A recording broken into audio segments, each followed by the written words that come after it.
Good afternoon all. तो जैसा कि मैंने सभी लोगों को बताया था कि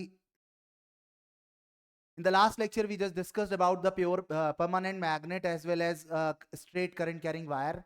आज हम लोग बात करने वाले हैं क्वाइल के बारे में, और क्वाइल और सोलेनॉइड, ये दो चीज़ें बची हुई हैं। पूरे मैग्नेट के चैप्टर पर हमको चार अलग अलग चीज़ों की वजह से मैग्नेटिक फील्ड लाइंस के बारे में पढ़ना था, मैग्नेटिक फील्ड लाइंस को समझना था, और उसके साथ साथ हमें समझना था फोर्स के बारे में, और क्या मैग्नेटिक फील्ड होता है, क्या मैग्नेटिक फील्ड लाइंस होती है। ये सारी चीज़ें बस आती हैं एग्जाम में, जो कि हम लोगों ने स्टार्ट करी थी लास्ट लेक्चर में। आई होप सभी लोगों को सीधी चीज़ें समझ में आ रही होंगी। अब तक अगर सब कुछ क्लियर है तो थम्स अप करें सभी लोग, then we have to move forward. ठीक है, चलो। तो जैसा कि मैंने सभी लोगों को बताया था लास्ट लेक्चर में भी, और अभी भी मैं यही चीज, सेम चीज, यही चीज मैं रिकॉल कर रहा हूं आपको कि in the class, in the first class we have discussed about the permanent magnet as well as we discussed about the straight current carrying wire.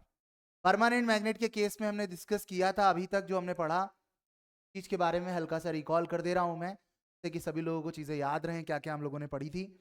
पहली चीज हमने पढ़ी थी, जो हमारे पास में परमानेंट मैग्नेट होता है, के पास नॉर्थ पोल और साउथ पोल होगा।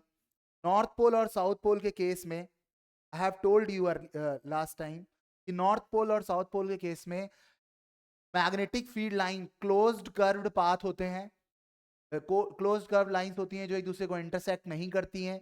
यूनिफॉर्म मैग्नेटिक फील्ड नहीं होता है, नॉर्थ पोल से ओरिजिनेट होता है और साउथ पोल पर जाकर एंड करेगा। ठीक है, इस तरीके से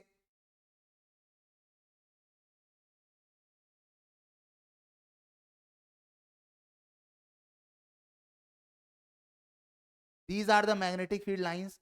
नॉर्थ पोल से ओरिजिनेट होगा, साउथ पोल पर एंड होगा, और नॉर्थ पोल से ओरिजिनेट होगा, साउथ पोल पर एंड होगा, नॉर्थ पोल से ओरिजिनेट होगा और साउथ पोल पर एंड होगा आकर।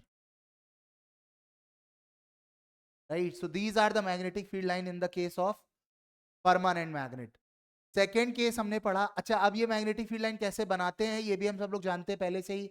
आयरन फिलिंग्स की हेल्प से बना सकते हैं और कंपास की हेल्प से बना सकते हैं। दोनों चीजों को व्हाइट पेपर पर रखकर कंपास वाला केस भी बताया था और आयरन फिलिंग का भी केस बताया था, how to draw the magnetic field.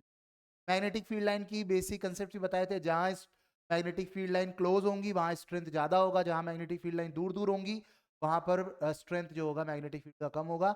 Permanent magnet में पोल्स के पास में सबसे ज्यादा मैग्नेटिक फील्ड होती है, और जितना ज्यादा दूर जाते जाते हैं मैग्नेटिक फील्ड उतना स्ट्रेंथ उसका कम होता जाता है। That we have discussed earlier.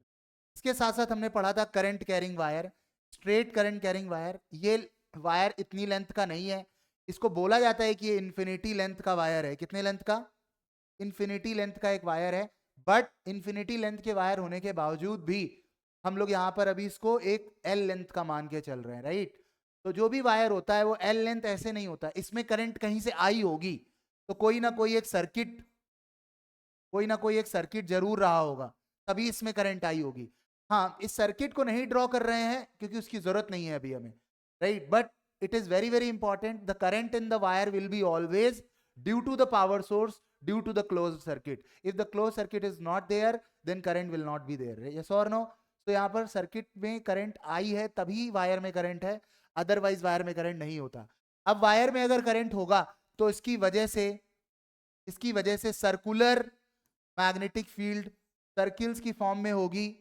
मैंने जैसा कि पहले भी बताया था, इन सभी सर्किल का जो सेंटर है वो वायर का, जहां वायर होगा वायर पर ही का सेंटर होगा। Now next important thing is that ये सारे के सारे सर्किल कॉन्सेंट्रिक सर्किल्स होते हैं। इन सभी सर्किल्स की जो हम बात कर रहे हैं, they are all are concentric circles,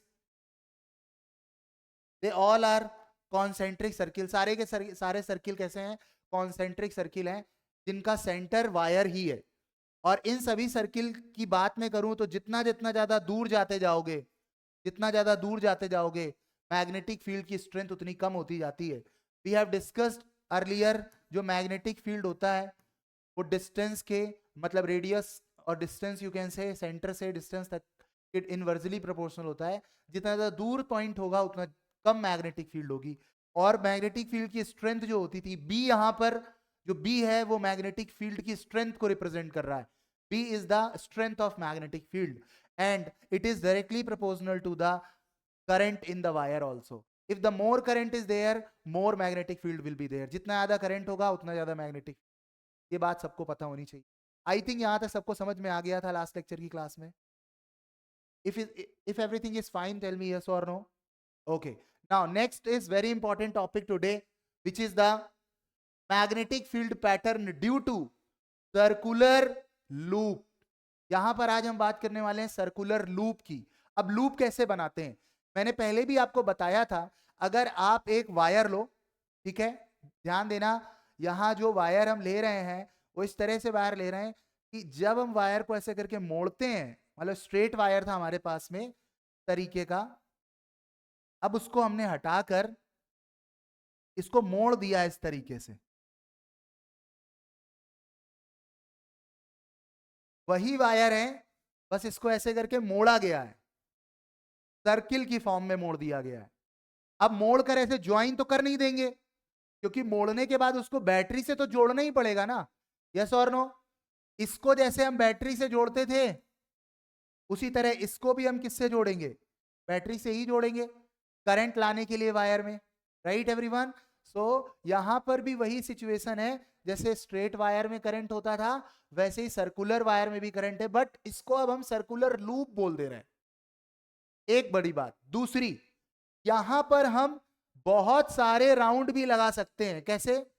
आपने जो फैन में वायरिंग होता है, आप अगर देखोगे तो जो कॉपर वायर होता है उसके ऊपर एक इंसुलेशन चढ़ा होता है, एक तरीके का यू कैन से पेंट चढ़ा होता है, जिससे कि वो वायर अगर एक दूसरे को टच भी करता है तो उससे कोई भी शॉर्ट सर्किट नाम की चीज नहीं. राइट. जिसे हम इंसुलेटेड कॉपर वायर बोलते हैं. वो इंसुलेशन प्लास्टिक का नहीं होता है, वो एक तरीके की कोटिंग होती है वायर में.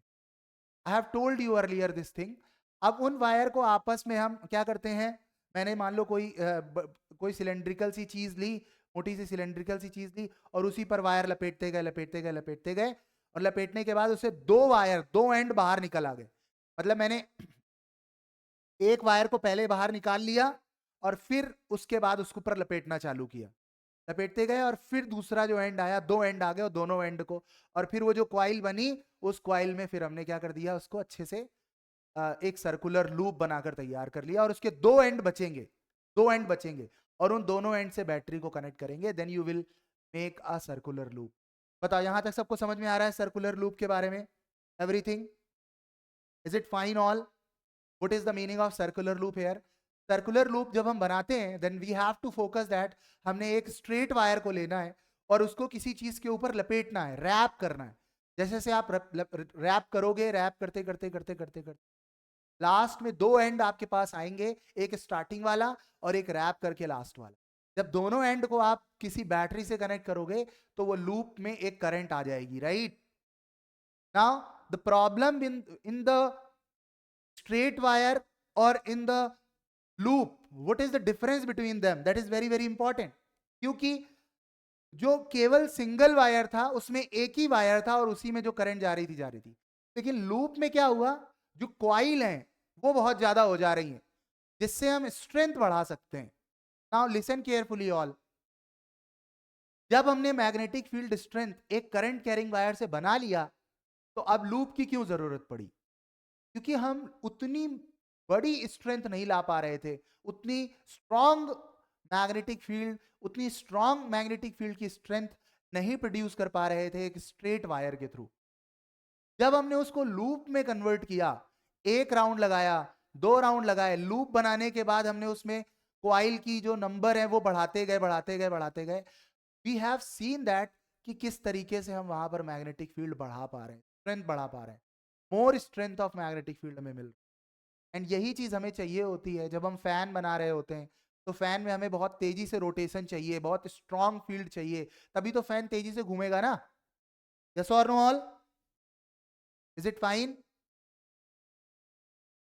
Any problem? Everything is okay, right, everyone? Okay. So now just we have to listen carefully.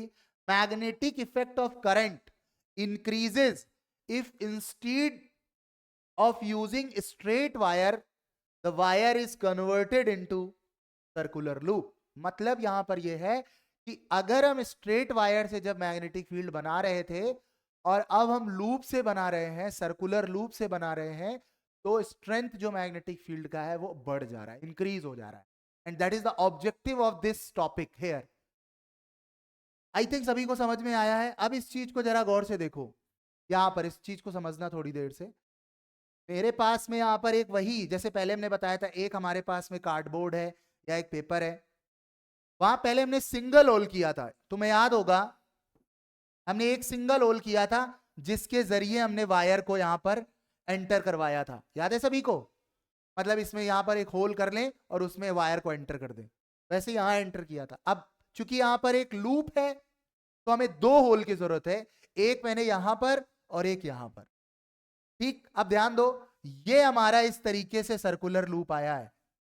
अब चूंकि हम लोग एक ही साइड देख सकते हैं, हम ऊपर वाली चीज देख पा रहे हैं, नीचे वाली चीज में हमको इस तरीके से वायर आता हुआ दिख रहा है, क्योंकि ये इसी के अंदर होते हुए यहां और इसके अंदर होते हुए यहां आ रहा है इस तरीके से। बिकॉज ये जो जो डॉटेड पोर्शन है वो हिडन है, इस वजह से वो दिखेगा नहीं तुम्हें। और हमने जो इसके दो एंड आए, ये दो जो एंड आए, इन दोनों एंड को किससे जोड़ दिया? बैटरी से जोड़ दी। क्लियर है सभी लोगों को? अब हमारा पॉजिटिव टर्मिनल से करंट आएगा और सर्कुलर लूप के थ्रू होते हुए नेगेटिव टर्मिनल में चला जाएगा। क्लियर है? So this is a current here. अब समझने वाला थोड़ा सा इंपॉर्टेंट कॉन्सेप्ट क्लियर होता है, how to know the directions of magnetic. Is it fine everyone? अब समझेंगे हम मैग्नेटिक फील्ड की डायरेक्शन कैसे पता करते हैं। ठीक है, चलो देखो इधर सब लोग, ये थोड़ा सा समझने वाली बात है यहां पर। इफ यू सी दैट, हाँ बताओ जरा ये क्या दिक्कत है, कोई प्रॉब्लम? सिमरन, क्या एनी प्रॉब्लम? आयु रे, कुछ पूछना है? Everything is fine? ओके, चलो अब हम लोग यहां पर समझने की कोशिश करते हैं। ओके, सब लोग यहां पर समझने की कोशिश करते हैं। थोड़ा सा यहां दिमाग लगाना पड़ेगा, क्योंकि I have told you earlier, जो मैंने एक चीज पढ़ाई थी आप लोगों को मैग्नेटिक फील्ड की डायरेक्शन के अकॉर्डिंगली। स्ट्रेट वायर के केस में हम थंब को रखते थे, कहां पर बताओ? वायर के केस में। और मैग्नेटिक फील्ड की डायरेक्शन हमको फिंगर से पता चलती थी, उसके कर्ल के थ्रू पता चलती। जैसे ये एक वायर है और वायर में करंट ऊपर की तरफ जा रहा है, तो हमने थंब को कहां रखना है? वायर पर रखना है और अपनी फिंगर को ऐसे घुमाना है। When you rotate the finger you will get the direction of current like this. This is a magnetic field. ठीक है, this is a magnetic field and this is a current. अगर करंट नीचे होती तो मैग्नेटिक फील्ड ऐसे होता, मतलब इस तरीके। क्लियर है? अब यहां पर हमारे पास वायर स्ट्रेट नहीं है, हमारे पास वायर ऐसे करके ऐसे ऐसे करके घूम रहा है। तो अब यहां पर समझो थोड़ा सा गौर से, यहां पर करंट वायर में, इस वायर में करंट ऊपर जा रही है, ऐसे जा रही है, ऐसे जा रही है। क्लियर हो रहा है सभी को? ठीक है, थोड़ा सा ये 3D फिगर है, तो you have to just focus here, क्या कॉन्सेप्ट यहां पर लगने वाला है। हम लोग सबसे पहले डायग्राम बनाने की कोशिश करेंगे मैग्नेटिक फील्ड लाइन की। सब लोग यहां देखें, बताओ इस जगह पर करंट कहां होगा, अपवर्ड या डाउनवर्ड? अपवर्ड या डाउनवर्ड? इस जगह करंट कहां होगा? अपवर्ड होगा कि डाउनवर्ड होगा? अपवर्ड, यस और नो? तो अगर यहां पर करंट अपवर्ड है, अपवर्ड करंट है, तो अपने थंब को कहां रखना चाहिए? राइट हैंड थंब को, राइट हैंड थंब को अपवर्ड रखना चाहिए। तो मैंने राइट हैंड थंब को अपवर्ड रखा ऐसे करके, यू। ठीक है, अगर हम यहां पर थंब को ऊपर की तरफ रखेंगे, इस तरीके से थंब को ऊपर रखेंगे, तो देखो सब लोग, जैसे ही थंब को ऊपर रखोगे तो ये इस तरीके से घूमेगा कि नहीं? यूं, यूं। अब ध्यान दो, क्योंकि ये जो फिगर तुम देख रहे हो बोर्ड का, ये सामने से नहीं दिखेगा, क्योंकि सामने से तो तुम्हें ये दिखेगा ना, इसको देखने के लिए तुम्हें ऊपर से देखना पड़ेगा। Because I have told you this is a paper and this is a coil. ये पेपर है और क्वाइल इसके ऊपर से आ रही है ऐसे, क्यों? और फिर नीचे से ऐसे जा रही, क्यों? ऐसे क्वाइल आई, ऐसे क्वाइल गई। क्लियर है? तो अगर यहां करंट ऊपर जा रहा है तो इस वजह से ऐसे घुमाएंगे, तो तुम इसको जब ऊपर से देखोगे तो ऐसा लगेगा इस पर ऐसे ऐसे करके सर्किल बने हुए। तो दीज आर द सर्किल और कॉन्सेंट्रिक सर्किल्स जिन पर मैग्नेटिक फील्ड ऐसी है, मतलब ऊपर की तरफ थंब होगा तो ये ऐसे घूमेंगे, मतलब कि ऊपर से देखते समय ये सब एंटी क्लॉकवाइज होंगे। सब लोग ये मुझे बताएं, क्या ये सर्किल्स तुम्हें समझ में आ रहे हैं? इन सर्किल्स के एरो समझ में आ रहे हैं? क्यों इस तरह से हैं? क्योंकि करंट ऊपर है। I think fine everyone. Nitin, Suchitra, Kunal, सारे लोग बताएं जल्दी जल्दी से। आलोक, अनीता, अपेक्षा, गरिमा, सभी लोगों को समझ में आ रहा है? नहीं प्रॉब्लम?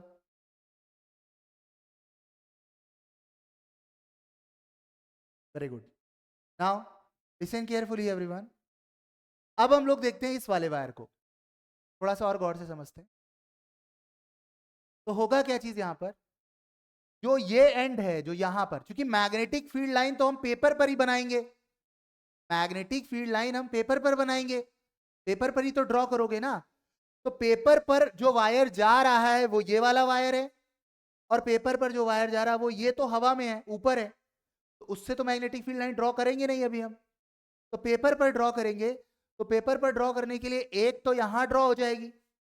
अब ध्यान दो सभी लोग, जैसे जैसे तुम वायर से दूर जाते जाओगे, वायर यहां पर है, हम वायर से दूर जाते जाएंगे तो ये मैग्नेटिक फील्ड बड़े सर्किल बनाने लगेगी, और बड़े सर्किल, इस तरीके से एक बहुत बड़ा सर्किल बनेगा। आ रहा है समझ में सब लोगों को? राइट। अब इस एंड वाले वायर को देखो, यहां पर जो करंट है वो किधर जा रहा है? Downward. So if the current is moving downward, what will happen here? The current will moving downward here. So you have to use your right hand thumb rule कि करंट जो नीचे की तरफ अगर जाएगा तो तुम इसको हाथ को इस तरह घुमाओगे, करंट को नीचे की तरफ जाओगे तो ये ऐसे घूमेगा। क्यों? जब ऐसे घूमेगा तो सर्किल ऐसे बनेंगे, राइट? ये भी सबको समझ में आ रहा होगा आई थिंक, राइट? तो इसकी वजह से भी कॉन्सेंट्रिक सर्किल आएंगे। बट सबसे अच्छी बात सब लोग क्या देखो, यहां से करंट सर्किल का एरो ऊपर जा रहा है, और यहां से जो आएगा उसका भी एरो कहां जा रहा है? कह रहे सभी को? तो यहां पर हमको दो पॉइंट्स पर सर्कुलर बहुत सारे कॉन्सेंट्रिक सर्किल्स मिलते हैं, और ये हमारी मैग्नेटिक फील्ड लाइन बनके तैयार होती है पेपर पर due to the circular loop. I think you all are getting it. क्या यहां तक समझ में आ गया? We are moving forward. अब इस डायग्राम को जरा देखो, इस डायग्राम को देखते ही तुम्हें और चीजें और अच्छे से क्लियर हो जाएंगी, because it is a 3D diagram. तो समझने के लिए अलग अलग व्यू दिखाए गए तुम्हें। तो ये हमारी सर्कुलर कॉइल है, और इसमें करंट जो है वो ऐसे चल रही, ये करंट है इसमें। अब इसको अगर तुम साइड से देखोगे तो ऐसा दिखेगा तुमको। This is a magnetic field line जो हम लोगों ने पेपर पर बनाई थी, याद है सभी को? टॉप से अगर हम देखेंगे तो ऐसा दिख रहा था कि नहीं?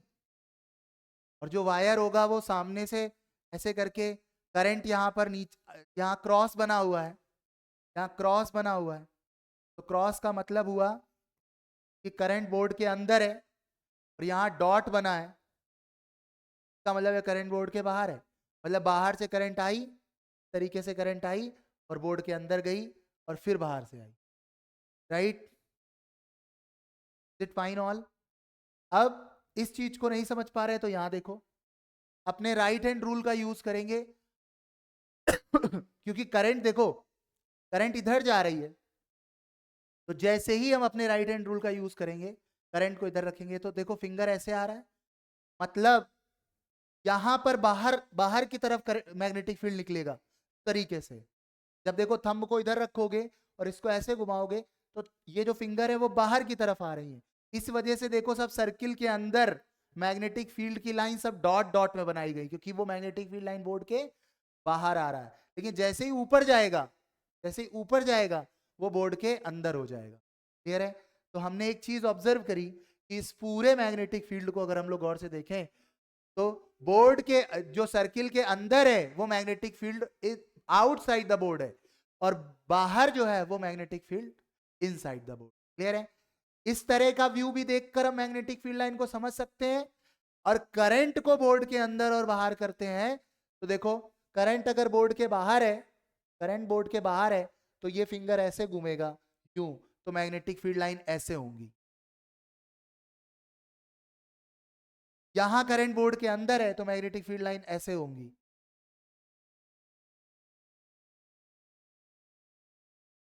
Are you getting it all? सबको समझ में आ गया? यहां तक सभी को कोई दिक्कत नहीं होगी मेरे ख्याल से, right? Everything is fine, then tell me yes और नो, थम्स अप करके बता दें सभी लोग यहां तक सब।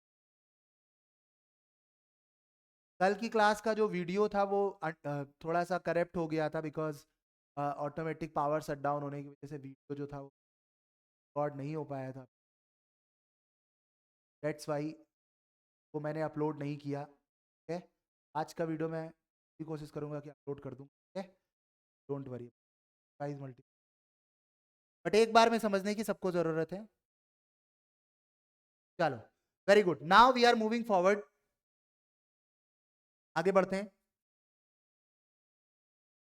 ये वही चीज है, उसी चीज को हम लोग यहाँ समझ रहे हैं अलग अलग तरीके से। अगर गौर से देखो सब लोग इस बोर्ड की तरफ, तो ये एक व्यू है, ये वायर है, तो इस तरीके से दिखाया गया है कि यहाँ पर देखो करंट कैसे बाहर आ रहा है और कैसे बोर्ड के अंदर जा रहा है।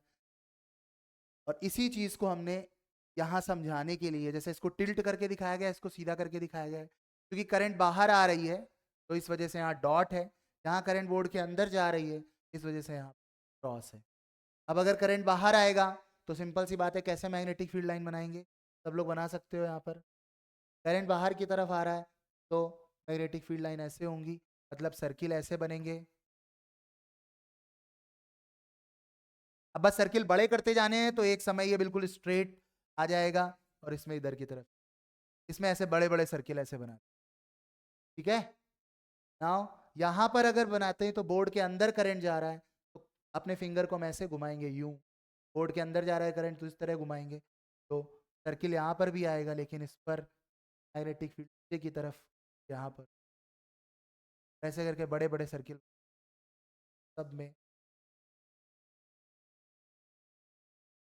ये मैग्नेटिक फील्ड पैटर्न बन गया, सर्कुलर लूप। अगर पेपर में सर्कुलर लूप का पूछा जाएगा, you have to give the answer.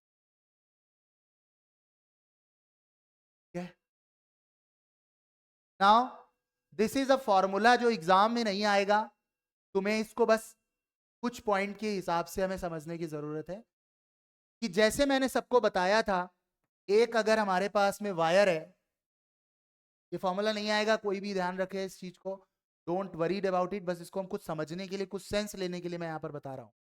जैसे मैंने स्ट्रेट वायर बताया था और मैंने कहा था इस स्ट्रेट वायर की वजह से किसी भी पॉइंट ए पर मैग्नेटिक फील्ड, याद है सभी को, एक पॉइंट यहां पर है, एक पॉइंट यहां पर है, बताओ ए बी सी किस पॉइंट पर मैग्नेटिक फील्ड की स्ट्रेंथ, किस पॉइंट पर मैग्नेटिक फील्ड की स्ट्रेंथ ज्यादा होगी करंट कैरिंग वायर की वजह से? A B C, A B C किस पॉइंट पर ज्यादा होगा?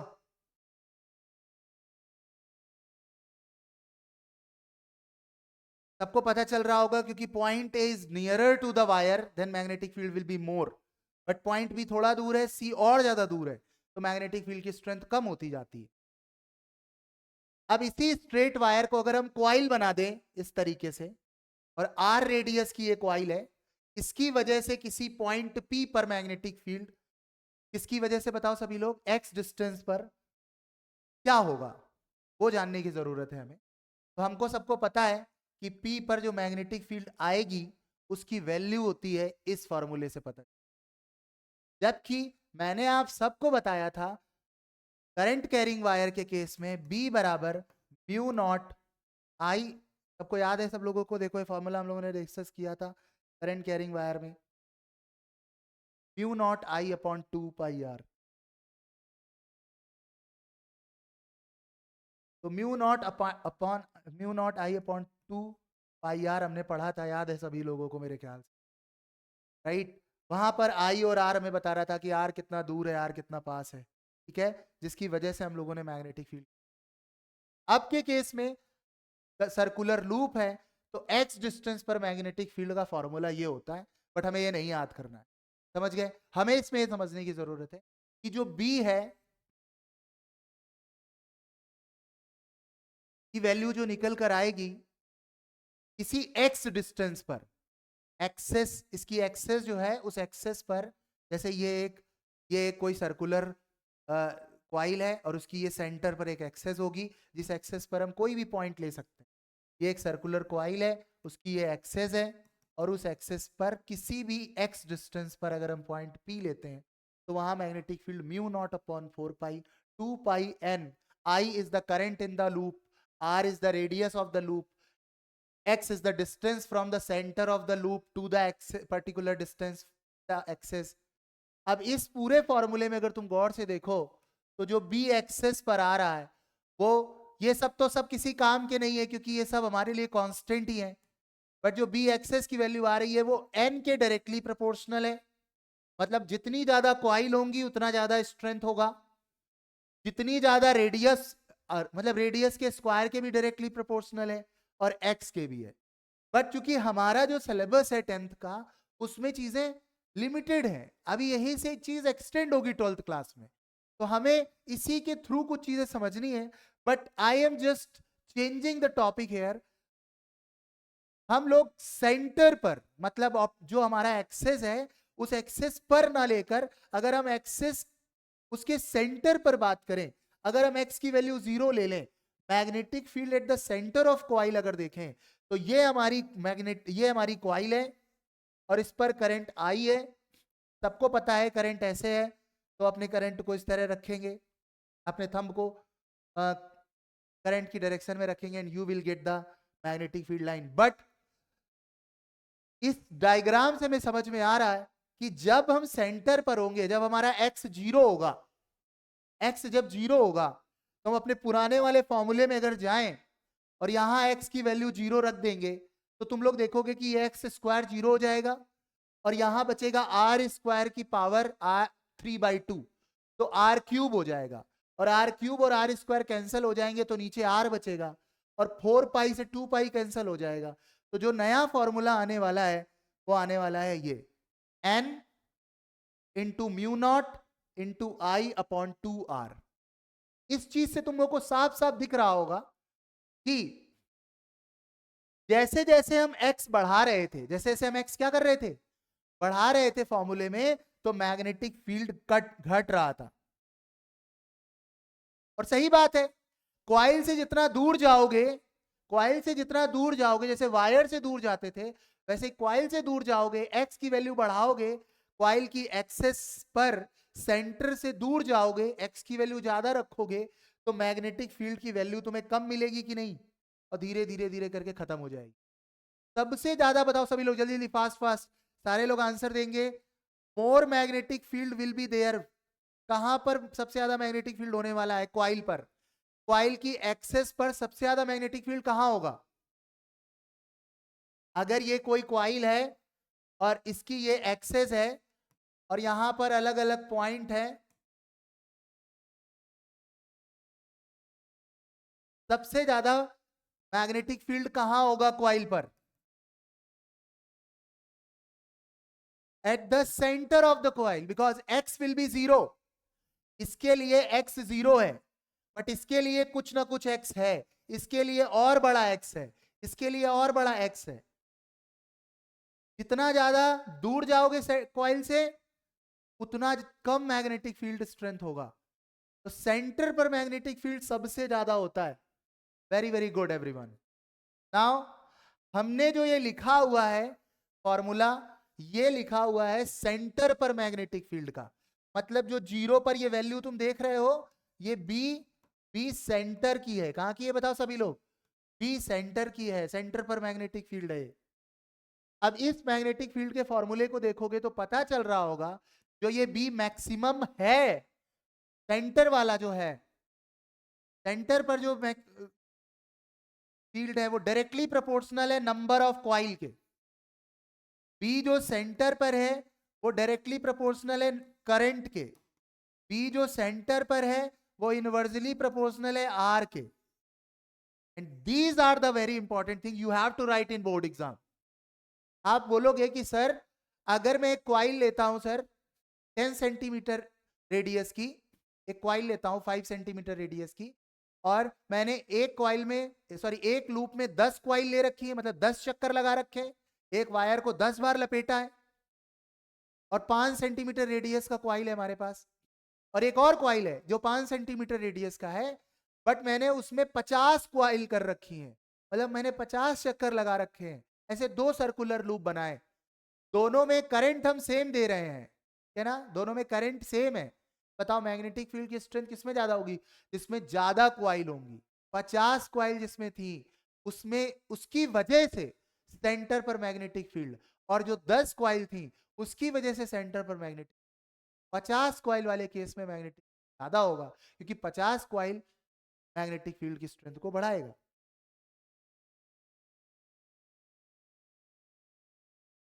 लोग को समझ में आ रहा है? Any problem, any issue? सभी लोगों को क्लियर है?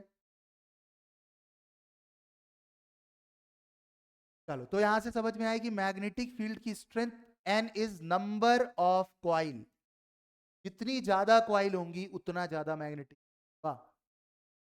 अच्छा, जब हम फैन बनाते हैं, तुमने देखा होगा कभी, तुम जाना जब फैन खराब हो जाता है, फैन की रिपेयरिंग कराते हैं, जब वायरिंग उसकी जल जाती है, तो वही लूप होते हैं जिनको बहुत ज्यादा घुमा घुमा कर, okay? So if you make a coil of, you are using number of coils, number of turns, you can say number of turns, you can say there, number of turns बोल सकते हो. जितने ज्यादा टर्न्स होंगे उतना ज्यादा strength होगा, current जितनी ज्यादा होगी उतना ज्यादा स्ट्रेंथ होगा. और जितना छोटा क्वाइल होगा, अब तुमने एक क्वाइल बनाया 5 सेंटीमीटर का रेडियस का, और एक क्वाइल बनाया 10 सेंटीमीटर रेडियस का, ध्यान देना छोटी क्वाइल ज्यादा सेंटर पर मैग्नेटिक फील्ड, और बड़ी क्वाइल सेंटर पर कम मैग्नेटिक फील्ड. ओके, बहुत अच्छी बात है, यहां तक सबको समझ में आ गया. नोट्स में मैंने दे रखा है चीजें, अगर तुम्हारे नोट्स में ये नहीं अवेलेबल है, you can note it down, I am giving all, you can note it down अगर नहीं है. और क्या हुआ नितिन, एनी प्रॉब्लम?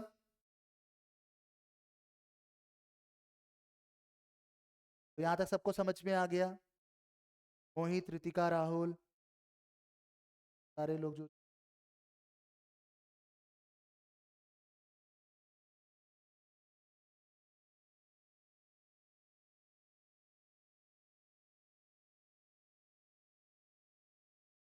चलो,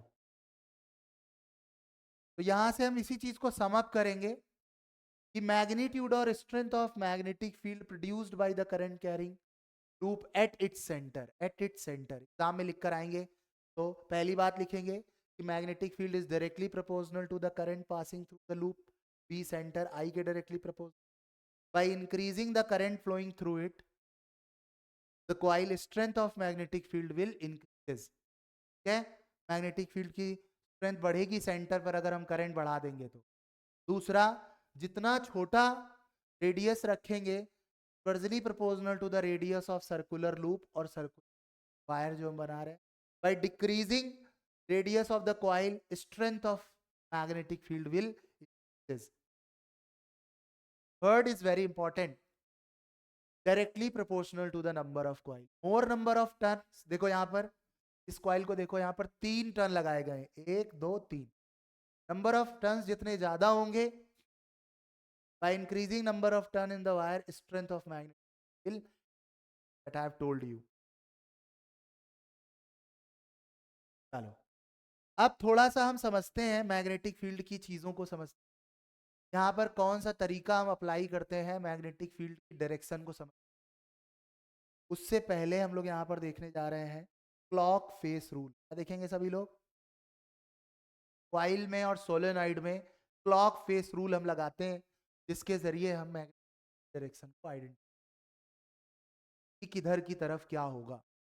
जैसे हमने पता है यहाँ पर ये हमारे पास एक कॉइल है, और इस कॉइल की वजह से हमें मैग्नेटिक फील्ड, मैग्नेटिक फील्ड की क्लॉकवाइज होगा एंटी क्लॉकवाइज होगा, इसको कैसे समझ. देखो सभी लोग,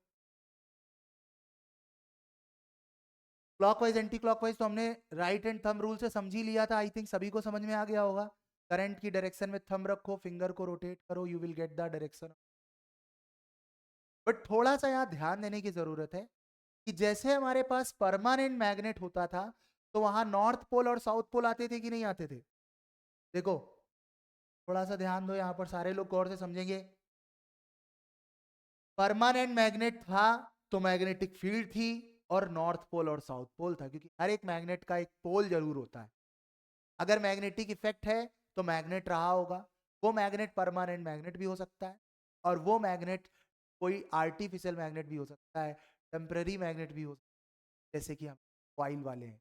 कॉइल में करंट होगी तो मैग्नेट बनेगा, अदरवाइज मैग्नेट। मतलब कॉइल में तुमने करंट पास करी, अब कॉइल खुद एक मैग्नेट बन चुका है। कॉइल क्या बन चुका है सभी लोग? एक मैग्नेट, जो कि परमानेंट मैग्नेट नहीं है इस तरीके से, इस बार मैग्नेट की तरह परमानेंट मैग्नेट नहीं है, लेकिन हाँ जब तक तुम इसमें करंट दोगे तब तक ये मैग्नेट की तरह ही बिहेव करेगा। और अगर कोई एक मैग्नेट है तो उसके पास पोल्स होंगे कि नहीं होंगे? बोलो। अगर एक मैग्नेट है, चाहे वो परमानेंट हो या बनाया गया हो, उसके पास नॉर्थ पोल और साउथ पोल तो होंगे ही ना। अब उसके पास अगर नॉर्थ पोल भी है और साउथ पोल भी है तो नॉर्थ पोल और साउथ पोल कैसे पता करें? ध्यान दो, जब हमारे पास परमानेंट मैग्नेट होता था तो हम जान पाते थे कि नॉर्थ पोल ये है, साउथ पोल ये, कोई दिक्कत नहीं होती थी। नॉर्थ पोल से मैग्नेटिक फील्ड लाइन ओरिजिनेट होती थी और साउथ पोल पर जाकर एंड होती थी, हम ये समझते थे पहले। लेकिन जो कॉइल से बना मैग्नेट होगा उसका नॉर्थ पोल और साउथ पोल कैसे पता करेंगे? कहां पर नॉर्थ पोल है, कहां साउथ पोल है? ठीक है, तो you have to understand here कैसे पता चलता है। तो इसके लिए एक रूल बनाया गया जिसको बोला गया क्लॉक फेस रूल। अब हम लोग जानते हैं कि अगर ये हमारी कॉइल है, जैसे यहां है, और इसमें करंट जो है वो क्लॉकवाइज जा रही है। क्यों क्लॉकवाइज जा रही है? बताओ, तुम सब लोग बताओ क्यों ये करंट क्लॉकवाइज है? क्योंकि तुम्हारे लिए क्लॉकवाइज है, जैसे हमारे लिए क्लॉकवाइज है, because we will see this thing from here. तुम्हारे तुम्हारे सामने स्क्रीन होगी, तुम स्क्रीन पर जब देखोगे तो करंट ऐसे जा रही होगी, तो तुम अपनी फिंगर से करंट पर ऐसे करोगे तो तुम्हें लगेगा जैसे घड़ी जो है चल रही है, जैसे निडल घड़ी का चलता है क्लॉकवाइज, उसी तरह करंट भी घूम रही है। इस कॉइल में जो करंट है वो कैसी है बताओ सभी लोग? क्लॉकवाइज है कि नहीं है? बोलो, क्लॉकवाइज करंट है कि नहीं? यस और नो? कॉइल में करंट क्लॉकवाइज है। एक ये कॉइल है, this is also a coil जिसपे करंट एंटी क्लॉकवाइज है, this is a anti clockwise. ये है हमारा clockwise current in the coil. अब पोल समझने हमें, अब सब लोग समझे। जैसे ये मैग्नेट होता था तो उसके दो एंड होते थे, एक लेफ्ट एंड एक राइट एंड, एक लेफ्ट एंड एक राइट एंड, एक एंड नॉर्थ पोल दूसरा साउथ पोल। अगर ये नॉर्थ होगा तो ये साउथ होगा, ये नॉर्थ है तो ये साउथ होगा। कॉइल में एंड कहां है? कॉइल में फेस है, एंड नहीं है, फेस है। जैसे सब लोग ध्यान दें, अगर मेरे पास में ये कॉइल है, सब लोग गौर से सुनो, इस तरीके से मैं दिखा, एक अगर ये कॉइल है तो एक मेरी तरफ से देखेंगे तो एक फेस दिखेगा हमें, और एक उधर से देखेंगे तो दूसरा फेस दिखेगा। जो तुम सामने से देख रहे हो दिस इज अ फेस, और एक इसके बोर्ड के पीछे से देखोगे तो उस कॉइल का एक दूसरा फेस होगा। ऐसे दो फेस होंगे कि नहीं कॉइल के? सभी लोग, कॉइल के कितने फेस होंगे? दो। एक सर्किल बनाया, जिधर से तुम बना रहे हो एक वो फेस है, और एक पीछे साइड से देखोगे एक दूसरा। तो इसमें हमको डिसाइड करना पड़ेगा कि हम कहां खड़े हैं। जैसे मैंने इधर से डिसाइड किया और कहा कि सर ये क्लॉकवाइज करंट है, इस हिसाब से हम पोल बताने जा रहे हैं। ध्यान दो सब लोग, बहुत ही आसान है, बहुत ही इजी है, एक बार में समझ जाएगा, बट स्टोरी क्लियर होनी चाहिए। तो कैसे? अगर हम नॉर्थ लिखें और साउथ लिखें, तुम लोग एक बात देखना, साउथ में ऐसे करना पड़ेगा कि नहीं करना पड़ेगा? अगर हम एस बना रहे हैं, एस में इसको आगे ले जाकर ऐसे एरो बनाएंगे और इसमें ऐसे एरो बनाएंगे, तो हमें एक बात समझ में आती है कि जब कभी भी क्लॉकवाइज करंट दिख रही है, तुमको अगर क्लॉकवाइज करंट दिख रही है, तुम जब देख रहे हो कॉइल में जिधर साइड से देख रहे हो उस साइड से अगर तुमको क्लॉकवाइज करंट दिख रहा है, और क्लॉकवाइज का मतलब होता है एस। कैसे? क्योंकि एस बनाने में जब हम एरो बनाते हैं तो ये एरो एक तरीके से क्लॉकवाइज को ही तो रिप्रेजेंट कर रहे हैं, और क्लॉकवाइज में हम एस बना सकते हैं, एन नहीं बना सकते हैं। क्योंकि एन बनाने के लिए तुम्हें ऐसे करना पड़ेगा, ऐसे नहीं कर पाओगे तुम। क्यों नहीं कर पाओगे? तो ये एन थोड़ा सा बिगड़ गया है, राइट। हमको थोड़ा सा दिमाग लगाकर यहां समझना है। क्लॉक फेस रूल ऐसे ही बनाया ही गया था कि एस का मतलब हमने सीखा, क्लॉकवाइज करंट से हमने एस को समझा, और एस से हमने समझा कि भाई जो साइड हम देख रहे हैं कॉइल का, वो साइड साउथ पोल होगा। बोलो क्या होगा बच्चा? South pole. अरे यार सारे लोग बताएं यस और नो। मजा आ रही कि नहीं आ रही? समझ में आ रहा है सभी को? Tell me everyone. So this face will be the south pole. अब ये साउथ है तो इसके पीछे क्या होगा? नॉर्थ। के पीछे क्या होगा?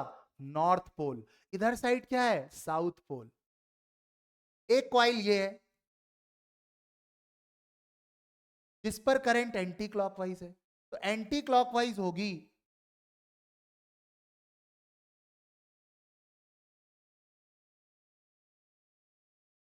North pole. दिखेगा तुमको सामने से, you see from front will be written like north पोल।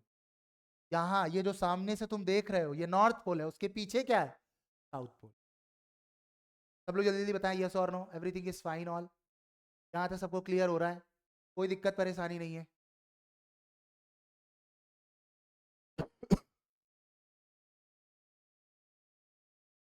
मोहित समझ में आ रहा है बेटा?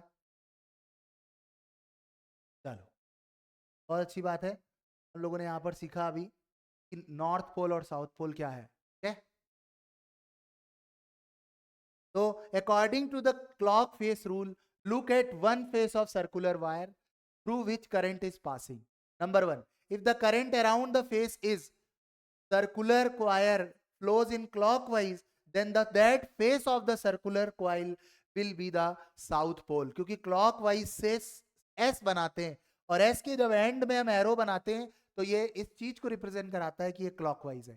That's why we are saying that जो फेस हमें दिख रहा है क्लॉकवाइज वाला, वो फेस हमारा साउथ पोल है, और उसके पीछे वाला क्या होगा?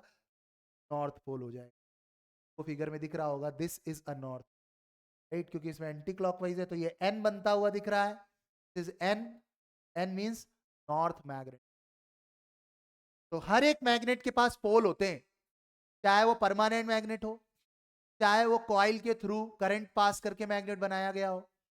बट हमें पोल पहचानना आना चाहिए, मैग्नेटिक फील्ड की डायरेक्शन पता करना आना चाहिए, पोल पहचानना आना चाहिए। मैग्नेटिक फील्ड कहाँ ज्यादा होगी, कब ज्यादा होगी, किस वजह से ज्यादा होगी, ये हमें पता होना चाहिए। Now next, clock face rule is also used to find the polarities of two phases in the current carrying solenoid that we will discuss after later. जो सोलेनॉइड होते हैं उनमें भी हम क्लॉक फेस रूल का यूज करते हैं, केवल सर्कुलर लूप में ही नहीं, सोलेनॉइड में भी हम क्लॉक फेस रूल का यूज करते हैं, जिससे कि हम पोल्स के बारे में पता है। अगर वो कल को मैग्नेट बनता है, जैसे ही करंट पास करेंगे, तो उस मैग्नेट का नॉर्थ पोल कहाँ है और साउथ पोल कहाँ है। एवरीवन बोलो यहां तक कितने लोगों को समझ में आ गया है? जल्दी जल्दी। I am opening the chat section to you all. You are getting it then tell मी।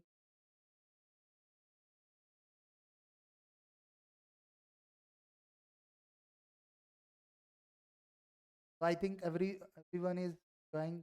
अच्छा लग रहा है? ईयर में भी क्लास कर दी सर। नो अरुण,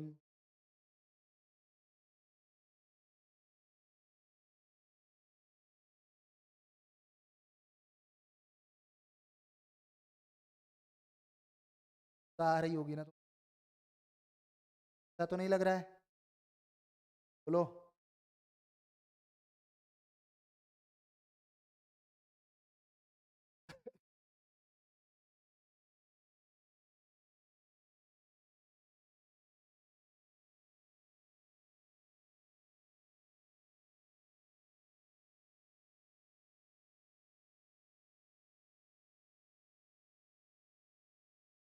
अब अगर गुस्सा आ भी रही होगी तो मेरा कुछ बिगाड़ थोड़ी ना पाओगे तुम। क्लास तो मैं लूंगा ही।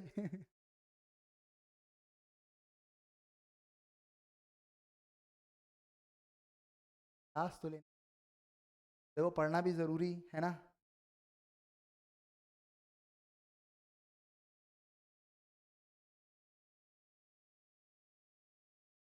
मैं अभी कुछ नहीं बिगाड़ सकता हूँ, वो रेड वाली बटन है ना, अभी भी दबा के एग्जिट। वेल, यही तो है प्रॉब्लम। क्लासरूम होते रोज क्लास नहीं लूंगा, बस एक दो दिन और लूंगा फिर तो। क्लास रोज लेने का क्या मतलब है? आप पूरे दिन में अगर 1 घंटे थोड़ा सा क्लास कर लेते हैं तो इससे मन में रहता है कि हाँ पढ़ाई करनी। अभी क्या है, छुट्टियां चल रही हैं तो सब लोग बहुत रिलैक्स्ड मोड में हैं, रजाई के अंदर ही घुसे रह रहे हैं, क्या करना है।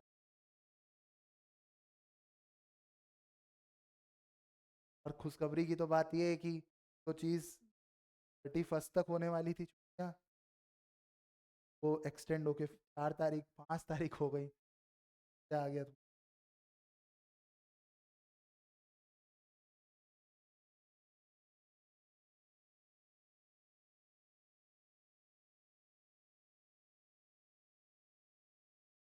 नहीं, मेरी तो क्लास रह रही है, नीट वाली क्लास रह रही है। वाला जो बैच है ना,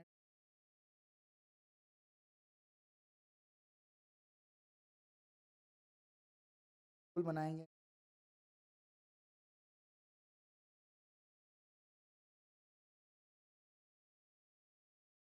चलो आगे बढ़ते हैं। अब लोग फोकस करें, अब हमारा जो टॉपिक है वो solenoid, right? Now we are just discussing about the solenoid, that is very very important to all. अगर आप पास्ट ईयर के पेपर्स उठाओगे, एक भी क्वेश्चन ऐसा नहीं लगेगा जो तुम ना कर पाओ। मैं पहले भी बता रहा था, मैग्नेट चैप्टर बहुत इजी चैप्टर है, बहुत ही इजी। सभी चैप्टर्स में सबसे इजी चैप्टर मैथ, इसमें कुछ ज़्यादा है ही नहीं, बेसिक चीज़ें हैं बिल्कुल। बस तुम्हें कॉइल की जब तुम्हें मैग्नेटिक फील्ड लाइन को ड्रॉ करना आना है, बस उसको एक दो बार प्रैक्टिस करोगे सीख जाओगे, और इसमें कुछ नहीं। और सब में तो थोड़ा बहुत पढ़ना था, तो ह्यूमन है और मैग्नेट, ये दोनों तो बहुत इजी चैप्टर में, कुछ भी इतना खास नहीं। Now we are just moving forward. सभी को ब्लर तो नहीं आ रहा है?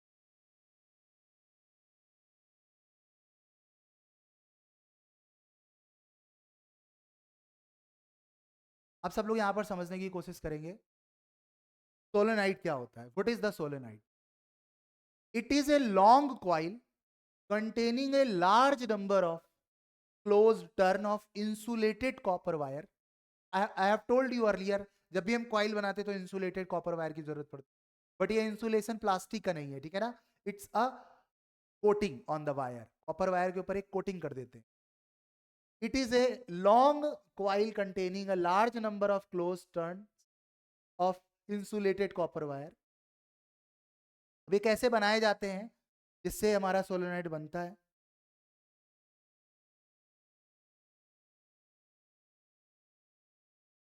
सब लोग इस फिगर को देख रहे होंगे।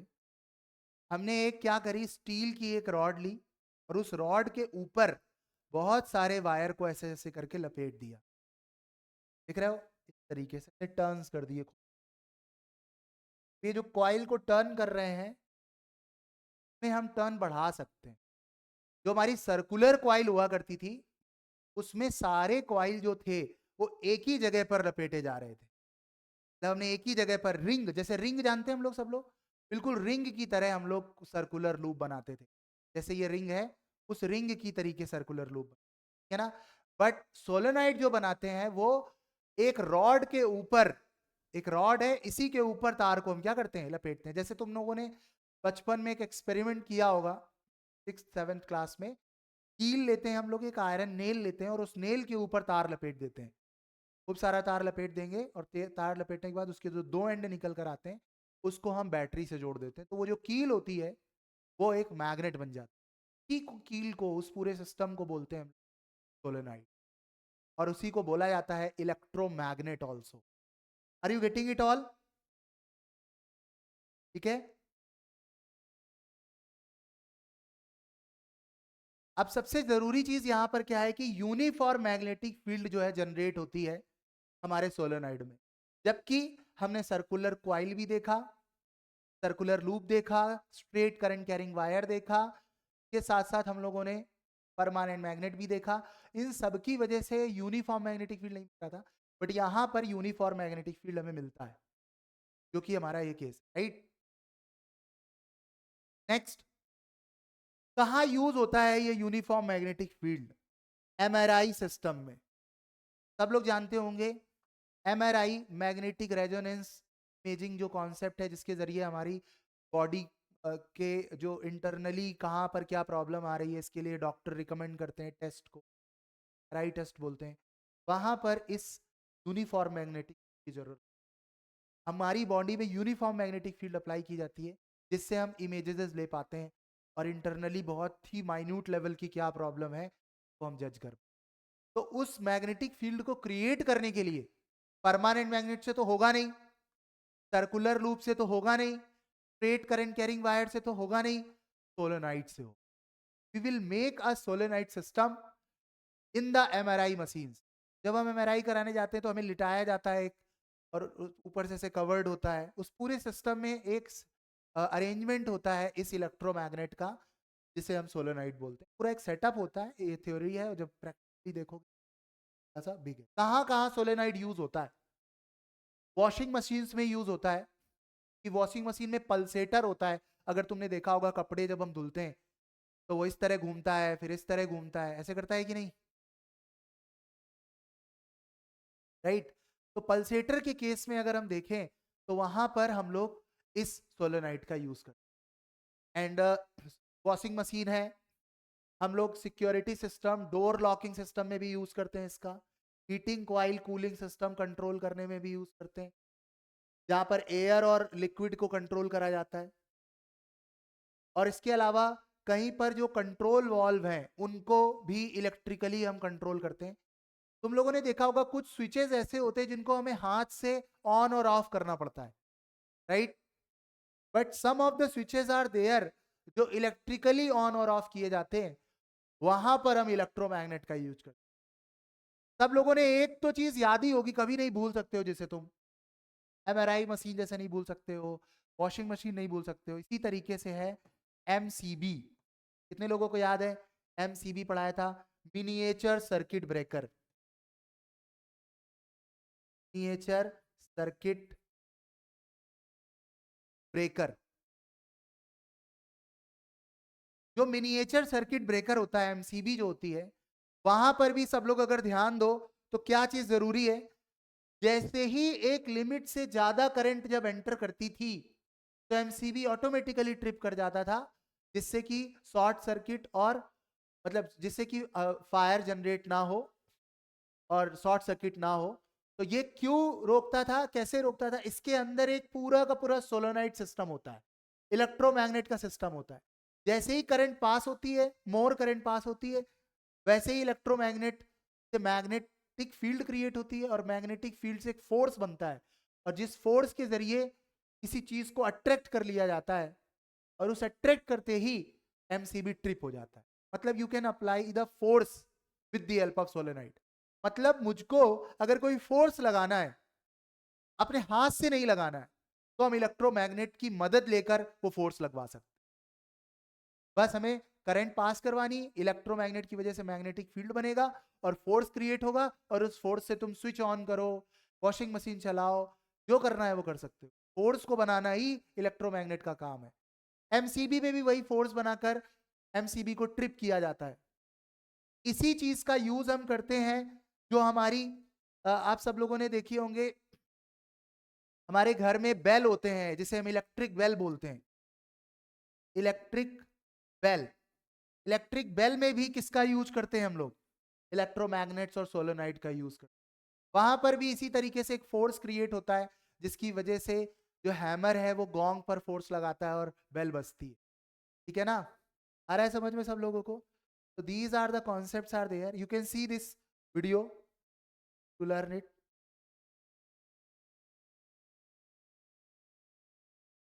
अब ये देखो, यहां पर ये कॉइल है, देखो इस तरीके से ये लेफ्ट राइट जा रहा है कि नहीं जा रहा है?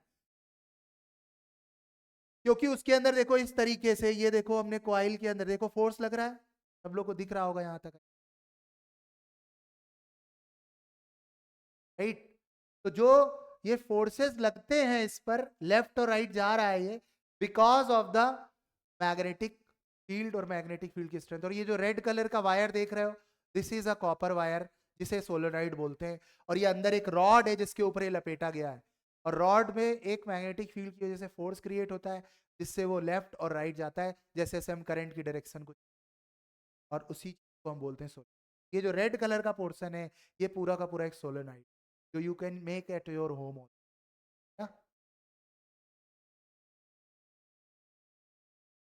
अब सोलेनोइड में कैसी मैग्नेटिक फील्ड क्रिएट होती है, वो ये देखो। अब थोड़ा सा यहाँ देखो, जब जूम करके देखोगे इस चीज को, तो तुम्हें पता चलेगा ये एक सोलेनोइड ही है। इस फिगर को देखोगे जब तुम देखोगे यहाँ पर जो ये क्वाइल्स ऐसे बनी हुई है, अगर मैं इसको काट दूं ऐसे बीच से काट दूं, तो तुम्हें दिखेगा कि वायर के एंड दिखेंगे यहाँ पर। एक में करंट बाहर आता हुआ दिखेगा, और नीचे वाले में करंट नीचे अंदर जाता हुआ, या ऊपर वाले में करंट अंदर जाता हुआ दिखेगा और नीचे वाले में करंट बाहर आता हुआ दिखेगा। Right everyone. तो सिमिलरली इस फिगर को अगर तुम देखते हो, तो तुम्हें पता चल रहा है कि ये सब वायर ही हैं, ये सब ऐसे करके इस तरीके से, मतलब थोड़ा सा गौर से समझना, ये वायर ऐसे आया, इधर गया, ऐसे वायर हैं ये सब, बोर्ड के अंदर जा रहे हैं एक पूरी की पूरी इस तरीके से। और बीच में यहाँ पर एक ऐसे करके एक रॉड पड़ी हुई है, इस रॉड पर हमने इस तरीके से एक वायर को फिट करवाया, राइट। बट अभी के लिए हम मैग्नेटिक फील्ड को समझना चाहते हैं, तो यहां पर जो करंट है वो डॉट बना रहा है, यहां पर जो है वो क्रॉस बन रहा है, ये सब क्रॉस हैं, और यहां सब ये क्या है, डॉट है। अब जो क्रॉस होते हैं उसका मतलब है मैग्नेटिक जो सॉरी करंट है वो बोर्ड के अंदर है, ये सब करंट के लिए है। और यहां करंट कहां है, बोर्ड से बाहर है। अब सारे लोग को बताने की जरूरत नहीं है, right hand thumb rule already we have discussed it. Current thumb को करंट की डायरेक्शन में रखेंगे, finger will give you the direction of magnetic field.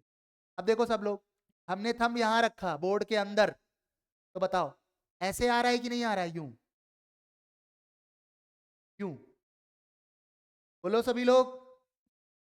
तो जब ये इस तरीके से आ रहा है, इसका मतलब है यहां पर मैग्नेटिक फील्ड इस तरह होगी, और यहां पर मैग्नेटिक फील्ड कुछ क्लियर है सभी को। अगर हम इस वाले को देखें, इसमें करंट बाहर की तरफ आ रही है, तो ये इस तरीके से जाएगा, मतलब यहां पर एरो इस तरीके से, ये चीज, बोलो समझ में आ रहा है सभी को, इट फाइन ऑल। यहां पर बोर्ड के अंदर है, तो ये ऐसे आएगा, यूं, ऐसे इस तरफ। यहां पर बोर्ड के बाहर है, तो ये ऐसे करके फिर बोर्ड के अंदर जाएगा। तुम देखोगे क्या चीज यहां पर, कि जो मैग्नेटिक फील्ड की इस क्वाइल के जो अंदर है लाइंस, वो सब स्ट्रेट है ऑलमोस्ट। देख रहे हो सभी लोग, सब स्ट्रेट लाइंस हैं। बोर्ड के अंदर वाले में इन पर एरो इधर की तरफ है, और इस वाले में एरो भी इधर की तरफ है, सब में एरो इधर है। कितने लोगों को मैंने बात बताई थी, अगर याद हो तुमको, यूनिफॉर्म मैग्नेटिक फील्ड के बारे में, जब हमारी मैग्नेटिक फील्ड लाइन एक दूसरे के पैरेलल होती हैं, तो उस मैग्नेटिक फील्ड को बोला जाता है यूनिफॉर्म मैग्नेटिक।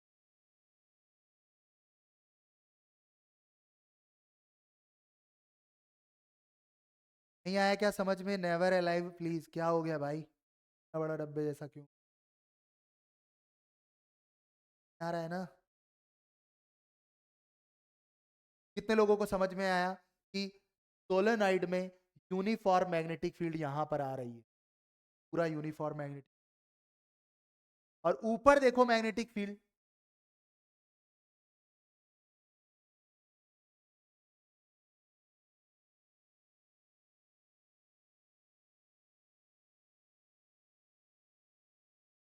अब कितने लोगों को लगता है कि कुछ ऐसा ही हमने नॉर्थ और साउथ पोल वाले केस में भी देखा था? नॉर्थ से ओरिजिनेट होकर साउथ पर जाना।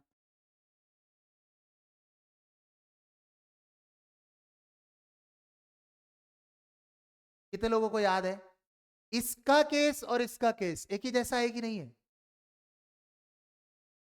इसी वजह से जो magnetic field lines permanent magnet की वजह से आती हैं, वही मैग्नेटिक फील्ड लाइन उसी तरह से दिखती हुई मिलती हुई मैग्नेटिक लाइन सोलेनाइड की वजह से भी आती है। बट फर्क इतना है, सोलेनाइड में यूनिफॉर्म मैग्नेटिक फील्ड मिल जाता है क्योंकि अंदर रॉड होता है, पर बार मैग्नेट में ऐसा नहीं मिल पाता है क्योंकि वहां पर वो खुद एक मैग्नेट है, मैग्नेट के अंदर मैग्नेटिक फील्ड लाइंस नहीं। Is it fine all? यहां अंदर मैग्नेटिक फील्ड लाइन है, सब लोगों को क्लियर है? यहाँ पर अंदर मैग्नेटिक फील्ड लाइन है, बोर्ड के अंदर है तो इधर की तरफ सब मैग्नेटिक फील्ड लाइन इसके अंदर है, बट यहाँ पर मैग्नेटिक फील्ड लाइन नहीं है, यहाँ कोई मैग्नेटिक फील्ड लाइन नहीं, बट यहाँ है यूनिफॉर्म, यहाँ नहीं है। इतना फर्क है इन दोनों के मैग्नेटिक फील्ड के व्यू में। तो सबसे जरूरी टास्क जो समझते थे हम लोग यहाँ पर कि मैग्नेटिक फील्ड पैटर्न सोलेनोइड में कैसा होता है, similar to magnetic field produced by the bar magnet. Magnetic field line inside the solenoid are in the form of parallel straight lines, जिसे हम यूनिफॉर्म मैग्नेटिक फील्ड बोलते हैं। ये कहां पर होता है? सोलेनोइड के अंदर होता है। कहां होता है बताओ सभी लोग? सोलेनोइड के अंदर होता है। नोट में एक बात को ध्यान रखेंगे सब लोग, बहुत जरूरी पॉइंट है ये ऑब्जेक्टिव क्वेश्चन के लिए बोर्ड में। अर्थ magnetic field at given place is uniform which consist of parallel straight line. Uniform magnetic field solenoid में तो होती ही है, एक और जगह हमको मिलती है, वो है अर्थ की मैग्नेटिक। किसी एक पर्टिकुलर प्लेस पर, क्योंकि अर्थ एक बहुत बड़ा बार मैग्नेट है, earth is the biggest bar magnet you can say, तो किसी पर्टिकुलर प्लेस पर मैग्नेटिक फील्ड लाइन यूनिफॉर्म होता है अर्थ के केस में, otherwise it will not be the same, right? और कहीं पर हमें यूनिफॉर्म मैग्नेटिक सोलोनाइट के बाद जो मिलता है वो कहां मिलता है? Earth magnetic field given place. Place बदलोगे तो चीजें बदल जाएंगी, बट गिवन प्लेस पर मैग्नेटिक फील्ड लाइन स्ट्रेट ही होगा, पैरेलल होगा। अब एग्जाम में क्वेश्चन आता है, राइट डाउन द, पूछा भी गया है प्रीवियस ईयर क्वेश्चंस में, write down the difference between, सब लोग ध्यान दें इस चीज को, सभी लोग ध्यान दें, क्या प्रॉब्लम है भाई? हाँ बताओ, नेवर एलाइज, कहाँ पर दिक्कत?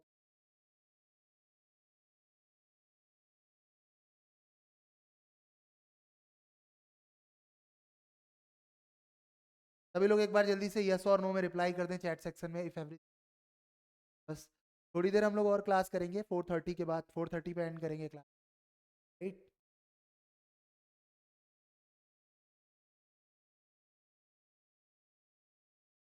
ऑल मासेस हैव मैग्नेटिक, नहीं, कोई मास के पास मैग्नेटिक फील्ड नहीं होता है, जब तक उसके अंदर चार्जेस मूव नहीं कर रहे होंगे तब तक कोई magnetic field, you have to, charges should be there, moving condition में होने। जैसे अर्थ के अंदर हमने पहले भी बताया था कि जो मेटल्स हैं, जो चार्ज्ड बॉडीज हैं, दे आर मूविंग अर्थ के कोर में, जिसकी वजह से मैग्नेटिक, और अगर अर्थ की मैग्नेटिक फील्ड खत्म हो जाए तो हम लोग या बहुत सारा कुछ अनबैलेंस हो जाए, या अर्थ घूमना बंद कर दे अपनी एक्सेस के अबाउट, राइट, तो भी अर्थ की मैग्नेटिक, बहुत सारे हैं इसमें, मैग्नेटिक अंदर कोर की वजह से है, अगर उसमें कुछ चेंजेस आएंगे। अब ये पेन है तो इस पेन में थोड़ी ना, पेन की वजह से कोई मैग्नेटिक फील्ड, इसमें कोई चार्ज ऐसा नहीं है जो मूव कर रहा हो। अगर कोई कंडक्टर होता तो उसमें चार्ज होते, इलेक्ट्रॉन्स होते, but net average velocity zero होती उनकी।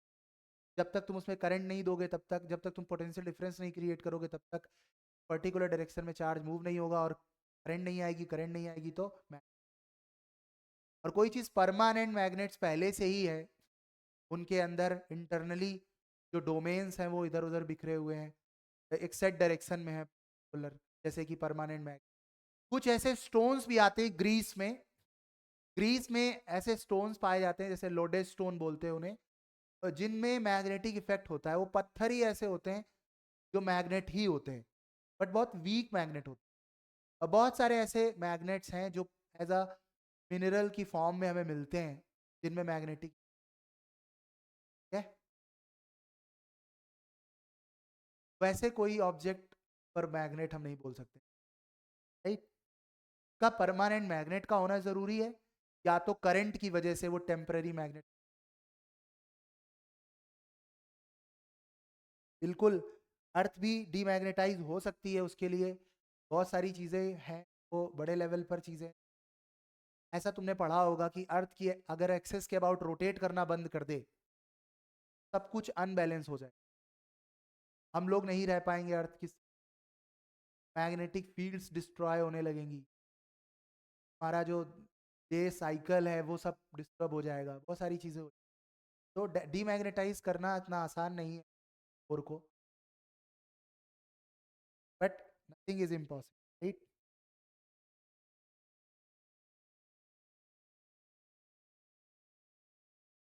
सब लोग ध्यान दें, मैग्नेटिक फील्ड स्ट्रांग कहाँ होगा, मैग्नेटिक फील्ड स्ट्रांग कहाँ होगा, बताओ सभी लोग, where will be the magnetic field be strong, everyone. सब लोग रिप्लाई करें, ग्रेविटेशनल फील्ड तो सब लोग जानते हैं, सभी लोग एक बार चैट सेक्शन पर रिप्लाई करें क्वेश्चन का।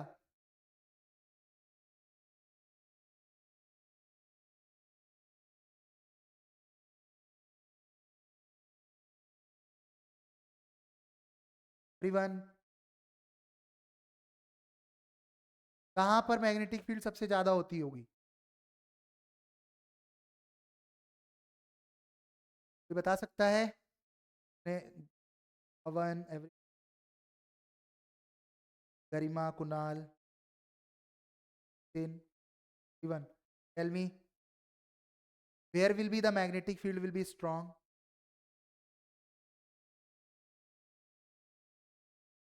एक दिन मैंने क्लास कराते समय तुम्हें समझाया भी था इसके बारे में, जो पोल्स होते हैं वहां पर मैग्नेटिक फील्ड स्ट्रांग होती, इक्वेटर पर मैग्नेटिक फील्ड कम होती।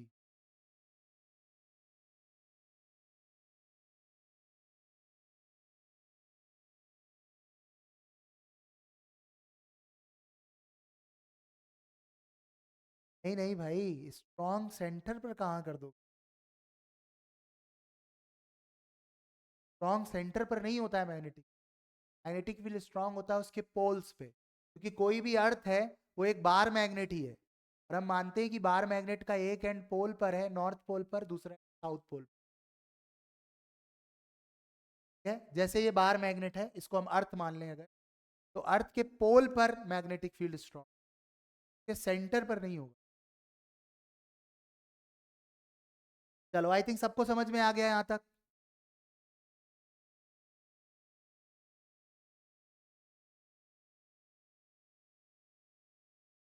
Just we will discuss it Kunal, कि थिकनेस ऑफ द रॉड की वजह से मैग्नेटिक फील्ड इफेक्ट करेगा कि नहीं, discuss it, which is the formula we are using in the solenoid magnet. पहले इसको देखो सभी लोग, आप थोड़ा सा इधर समझते हैं इन दोनों में डिफरेंसेस क्या है। अगर इस बार मैग्नेट की बात करें तो इसका मैग्नेटिक फील्ड इस तरह का दिखता है, सबको पेपर में ऐसे ही फिगर बना के आना है तितली की तरीके, ठीक है। यहाँ देख रहे होगे सब लोग, नॉर्थ से मैग्नेटिक फील्ड ओरिजिनेट हो रही है, साउथ पर मैग्नेटिक, ये फिगर मैंने ऑलरेडी नोट्स में दिया है। इस वाले फील्ड फिगर को देखो और इस वाले फिगर को देखो, यहाँ पर सेंटर पर मैग्नेट है बट यहाँ मैग्नेट नहीं है, यहाँ पर एक हमारे पास में क्या है, बहुत सारी सेट ऑफ क्वाइल्स हैं जो किसी रॉड में रहे, और इस जगह पर डॉट लगा है कि मैग्नेटिक फील्ड, यहाँ पर करंट बाहर आ रहा है बोर्ड के, यहाँ पर क्रॉस है, यहाँ पर मैग्नेटिक फील्ड बोर्ड के, जब बोर्ड के बाहर मैग्नेटिक फील्ड आएगा तो हम लोग फिंगर को ऐसे घुमाएंगे, यहाँ पर सारा का सारा मैग्नेट इधर आएगा, तो यहाँ पर बोर्ड के अंदर जा रहा है, इस जगह पर तरह होगा, यहाँ पर तरीके से और बोर्ड के ऊपर। This is a magnetic field direction जो दोनों में हमें, यहाँ सेंटर पर जो ये मैग्नेटिक फील्ड आ रहा है this is a uniform magnetic, but यहाँ कोई मैग्नेटिक नॉर्थ से स्टार्ट होकर साउथ पे खत्म हो जा रही। तो these are the lines, you can write it down, but समझने की जरूरत है पोल वाला कॉन्सेप्ट सबको यहाँ पर बताने की जरूरत है। सब लोग और से देखेंगे सभी लोग, ये नॉर्थ पोल है, बार मैग्नेट में ये नॉर्थ पोल है, साउथ पोल ये है। यहां पर कहा नॉर्थ पोल है और कहा साउथ पोल है, ये कैसे पता चलेगा? क्योंकि already we have told you permanent magnet का अपना पोल क्लियर है, बट जो हमारे पास में सोलेनाइड्स हैं, सर्कुलर लूप है, इनकी वजह से पोल कैसे डिसाइड होता है। तो मैंने तुम्हें बताया था जिस तरफ तुम खड़े हो उधर अगर तुम्हें करंट क्लॉकवाइज दिख रही है तो साउथ पोल होगा, और अगर एंटी क्लॉकवाइज दिख रही है तो वह नॉर्थ पोल होगा। तो हम अपने आप को थोड़ा सा समझते हैं खड़ा कर कर किस तरीके से हम साउथ पोल नॉर्थ पोल। सब लोग जल्दी जल्दी बताएं। अगर मैं यहां खड़ा हूं, अगर मैं इस तरफ खड़ा हूं, इस किनारे खड़ा हूं, ऐसे में खड़ा हूं, तो बताओ इस कॉइल को देखकर हमें क्या लग रहा है कि क्लॉकवाइज है कि anti clockwise? You will see that, tell me. मैं सब लोगों को चैट सेक्शन अलाउ कर रहा हूं, सारे लोग इस बात को बताएंगे। चैट सेक्शन सभी लोग बताएं चैट कि क्लॉकवाइज होगा कि एंटी क्लॉकवाइज। अगर मैं इधर से खड़ा हूं और ये करंट ऐसे आ रहा है, बताओ सब लोग, यहां वाला है जो करंट है हमें जो दिख रहा होगा clockwise anti clockwise, clockwise anti clockwise, clockwise. Very good, very good, सारे लोग क्लॉकवाइज कह रहे हैं, वेरी गुड। अगर क्लॉकवाइज है, हम जानते हैं कि अगर क्लॉकवाइज करंट होगा तो हम क्या बनाएंगे बताओ? एस बनाएंगे कि नहीं? क्लॉकवाइज से, क्लॉकवाइज से एस बनाएंगे कि एन? एस बनेगा कि एन?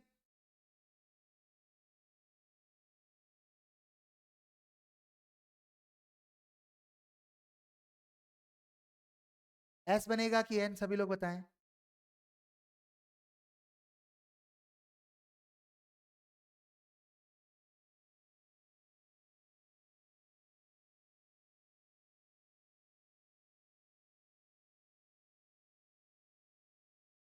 चलो, सब लोगों ने बताया कि एस बनेगा, मतलब साउथ पोल होगा। यहाँ क्या होगा?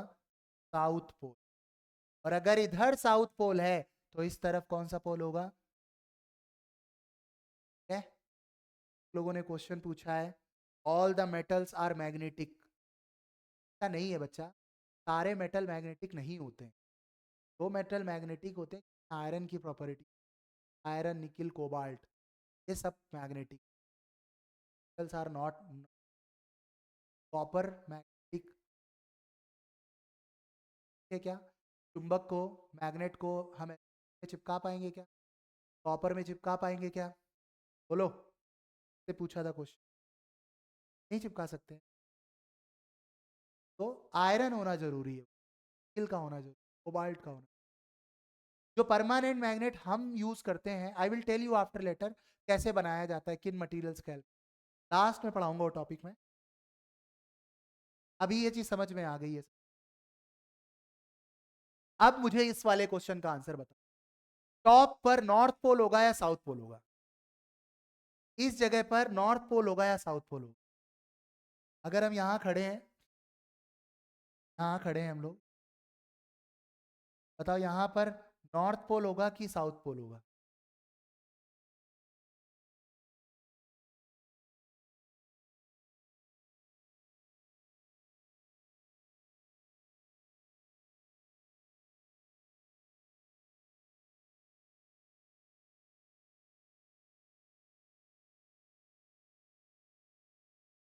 एंटी क्लॉकवाइज, क्लॉकवाइज, सॉरी, चलो, north pole south pole, north pole south pole, pole south, Delhi.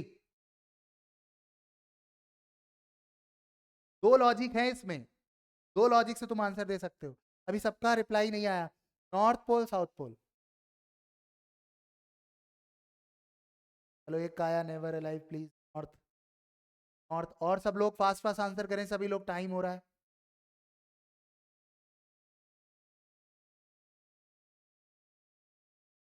चलो अगर तुम ऊपर से ऐसे करके देख रहे हो, यूं देख रहे हो, तो तुम्हें दिखेगा क्या चीज कि देखो यहां पर करंट बोर्ड के अंदर जा रही, यहां करंट बोर्ड के बाहर आ रही। अच्छा तो बोर्ड के अंदर करंट जा रही यूं, बोर्ड से करंट बाहर आ रही यूं, तो ऐसा लग रहा है ऐसे घूम रहा है। और ऊपर से अगर हम देखेंगे ऐसे घूमते हुए तो हमें ऐसा लगेगा कि एंटी क्लॉकवाइज है। बोलो सब लोग, ये चीज अगर ऐसे जा रही है, मतलब अब मैं बना नहीं सकता चूंकि बोर्ड के अंदर हो, यहाँ पर करंट जो है वो बोर्ड के अंदर है, यहाँ पर करंट बोर्ड के बाहर है। तो बोर्ड के अंदर करंट गई, बोर्ड से बाहर करंट आई, कुछ इस तरीके की करंट होगी, तो और नो। और अगर ऐसी करंट है तो ऊपर से देखने पर हमें क्या दिखेगी, एंटी क्लॉकवाइज। मतलब अगर एंटी क्लॉकवाइज कोई चीज होता है, करंट अगर एंटी क्लॉकवाइज होती, नॉर्थ पोल। दूसरा तरीका, मैग्नेटिक फील्ड लाइंस जो हैं वो ओरिजिनेट होती हैं, यहां से ओरिजिनेट होंगी, तो ये नॉर्थ ही पोल होगा ना। आया कि नहीं आया सभी को? टेल मी यस और नो एवरीवन, अगर ये कॉन्सेप्ट क्लियर हुआ तो। अगर ओरिजिनेट हो रही है, जिस पॉइंट से ओरिजिनेट होती है, जैसे यहां से ओरिजिनेट हो रही, यहां पर ओरिजिनेट हो रही, नॉर्थ पोल है तो यहाँ ओरिजिनेट, ये तो नॉर्थ है ये।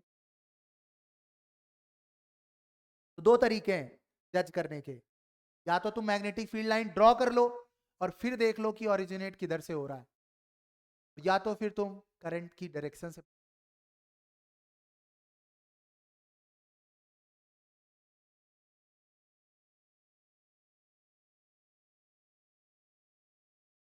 अभी इस फिगर को तुम अगर देखोगे तो यू विल सी दैट कि बैटरी में हमने एक कॉइल लिया, एक नेक ली और उसमें तार को लपेटा, और ये सोलेनॉइड अब बन चुका है इलेक्ट्रोमैग्नेट है।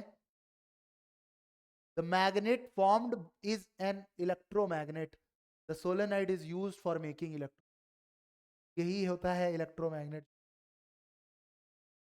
में एक तरफ से करंट। नाउ लास्ट टॉपिक, जो फॉर्मूला हम यूज करते हैं मैग्नेटिक फील्ड को कैलकुलेट करने का, स्ट्रेंथ ऑफ मैग्नेट कैलकुलेट करने का सेंटर पर, वो होता है mu naught n into I upon. जितने ज्यादा टर्न होंगे उतना ज्यादा मैग्नेटिक फील्ड होगा, स्ट्रेंथ। किस केस में बताओ सभी लोग? सोलेनोइड के केस में mu naught into n into, यहाँ म्यू नॉट जो परमेबिलिटी है उसके बारे में हम अभी डिस्कस नहीं कर रहे हैं, हमारे लिए वो कौन सा, एन है नंबर ऑफ क्वाइल। तो जब हमने एक रॉड ली और उसके ऊपर इस तरह से लपेटना चालू किया वायर को, तो जितने टर्न्स लगाएंगे, नंबर ऑफ टर्न्स जितने लगाएंगे वो एन होंगे। करंट जितना ज्यादा होगा और लेंथ, उस इतनी लेंथ तक तुम वायर को क्या कर रहे हो, लपेट रहे हो, जितनी कम लेंथ होगी उतना ज्यादा स्ट्रेंथ होगा, जितनी ज्यादा लेंथ होगी उतना कम strength. More current, more magnetic field. Third, nature of the core material, that is very very important, used in making solenoid. अब दो तरह के कोर होते हैं, जैसे कि तुमने जो तार लपेट रहे हो, तुम इंसुलेटेड कॉपर वायर जिस चीज पर लपेट रहे हो, वो रॉड जो है वो किस चीज की बनी है, उसे कोर बोला जाता है। और अगर वो कोर सॉफ्ट आयरन कोर है, कैसा है बताओ? Soft iron core. दो तरह के आयरन कोर होते हैं, एक सॉफ्ट और एक हार्ड। सॉफ्ट और हार्ड का मतलब ये नहीं है कि हम उसे दबा कर देख रहे हैं तो वो बहुत मुलायम है तो सॉफ्ट है, और हार्ड है तो जब बोल मुलायम नहीं है, इसका मतलब ये नहीं है। सॉफ्ट आयरन कोर का मतलब वो होता है, हम लोग जनरली बोलते भी हैं ये बंदा बहुत हार्ड है, क्यों? क्योंकि उसको, मतलब जैसे होता है ना कि अब जैसे अपना दोस्त है, ठीक है ना, उससे हम कह रहे हैं कि चलो यार आज चलते हैं, कुछ पार्टी करते हैं, चल, और वो मान नहीं रहा है बहुत, तुम्हें उसको मनाना पड़ रहा है, वो नखड़ा करता है, जो जो इंसान वो नखड़ा करे, समझ में आया कि नहीं, वो मतलब हार्ड पर्सन। और जो नखड़ा नहीं कर रहा है, इजीली तुम्हारे साथ कन्वर्ट हो जा रहा है तुम्हारी चीज, तो वो सॉफ्ट हो गया, ठीक है ना। यहाँ पर ऐसे ही है, कोई आयरन कोर जो मैग्नेटाइज करते समय, जब हमने करंट दिया तो हम चाहते हैं कि वो मैग्नेटाइज हो जाए, और जब हम करंट ना दें तो हम इंस्टेंटली चाहते हैं कि वो डीमैग्नेटाइज हो जाए, और जब हम करंट दें तो हम चाहते हैं इंस्टेंटली वो मैग्नेटाइज हो जाए। ऐसा कोई भी कोर जो इंस्टेंटली मैग्नेटाइज हो जाए और इंस्टेंटली डीमैग्नेटाइज हो जाए, मतलब जब हम चाहते हैं तब वो मैग्नेटाइज हो जाए, और जब हम चाहते हैं कि चलो हटो हटो मैग्नेटाइज ना, डीमैग्नेटाइज हो जाओ, तो तुरंत हो जाए, उसमें टाइम ना लगाए कि नहीं नहीं अब तो मैं मैग्नेटाइज हो गया, अब मैं तो नहीं डीमैग्नेटाइज होऊंगा, क्या तुम जो भी कर लो, है कि नहीं। अगर ऐसी स्थिति बनती है तो वो हार्ड आयरन कोर होता है। हमें सॉफ्ट आयरन कोर यूज करना है। जितना सॉफ्ट आयरन कोर होगा, ऐसा कोर जो इजीली डीमैग्नेटाइज हो जाए, इजीली मैग्नेटाइज हो जाए, ऐसे आयरन कोर की वजह से जो स्ट्रेंथ आती है वो ज्यादा आती है। और ऐसा कोर जो इजीली डीमैग्नेटाइज और मैग्नेटाइज ना हो, जिसे हम हार्ड आयरन कोर बोलते हैं, वो बेस्ट नहीं होते हैं सोलेनाइड के।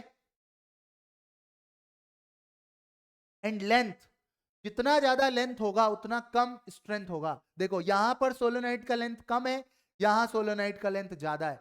डबल लेंथ करोगे तो हाफ स्ट्रेंथ हो जाएगी। ठीक है, पेपर में न्यूमेरिकल आते हैं या ऑब्जेक्टिव क्वेश्चन में आते हैं कि एक सोलेनाइड है जिसमें कम same number of turn, same current है, बस लेंथ डबल कर दी गई, तो बताओ मैग्नेटिक फील्ड की स्ट्रेंथ कितनी, हाफ हो जाएगी। चलो आज इतना ही पढ़ते हैं हम लोग। Today we are ending this class here. एक लेक्चर हमारा रहेगा जिसमें हम लोग सिमिलरिटी और डिसिमिलरिटी की बात करेंगे, परमानेंट मैग्नेट और इलेक्ट्रोमैग्नेट में, और थोड़ा सा इलेक्ट्रोमैग्नेट को बेसिकली समझेंगे, और फिर ये हमारा चैप्टर, मतलब एक लेक्चर के बाद ही हमारा चैप्टर एंड हो जाए। ठीक है, एक छोटा सा लेक्चर चाहिए, आधे घंटे 45 के बाद हम लोग। तो I think everything is fine to everyone. सबको क्लास समझ में आ गई? कोई इशू किसी तरह का? कहीं पर भी कोई ऐसा हो, चैट सेक्शन ऑन है, you can use the chat section.